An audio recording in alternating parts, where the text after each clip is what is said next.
Kevin had always been known as the troublemaker in his neighborhood. From sneaking out late at night to playing pranks on his classmates, he thought life was just a big game. At home, his parents were patient, often warning him to change, but Kevin shrugged it off. At school, teachers wrote notes, gave him detentions, and even called his parents several times. Yet Kevin remained stubborn, convinced that bad behavior made him popular. One Monday morning, things went too far. Kevin and his friends decided to skip class and spray graffiti on the back wall of the school.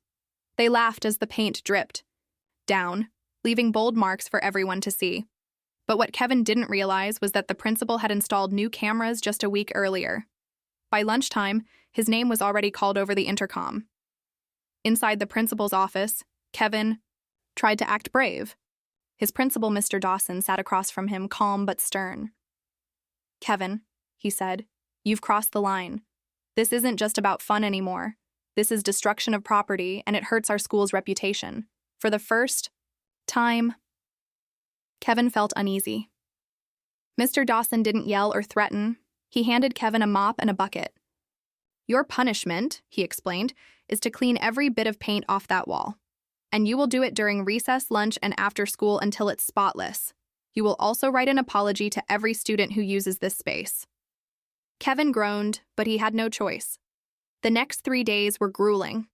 While other kids played or went home, he scrubbed at the wall, his hands blistering, his clothes stained. At first, classmates mocked him, but slowly the laughter turned into silence. Some even started feeling sorry for him. At home, his parents added another layer of consequence. His phone and video games were taken away. Chores doubled. Instead of scrolling through social media at night, Kevin found himself washing dishes, folding laundry, and helping his little sister with homework. By the end of the week, the graffiti was gone. Kevin was exhausted, embarrassed, and humbled. But something had shifted inside him. He realized that punishment wasn't meant to crush him. It was meant to correct him. The discipline forced him to reflect, to see how his actions had real consequences.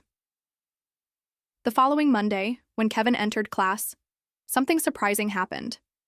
A teacher, who had often been frustrated with him, gave him a small nod of respect.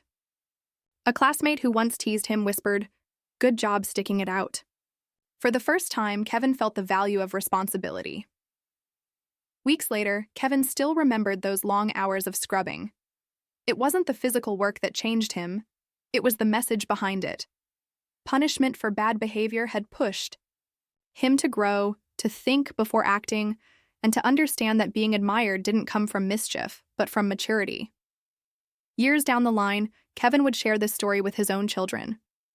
"Sometimes," he told them, "the hardest lessons come from the punishments we dislike the most, but those lessons stay with us, shaping who we become." And Kevin, once the troublemaker, grew into a man who valued discipline, respect, and accountability, because one punishment had opened his eyes.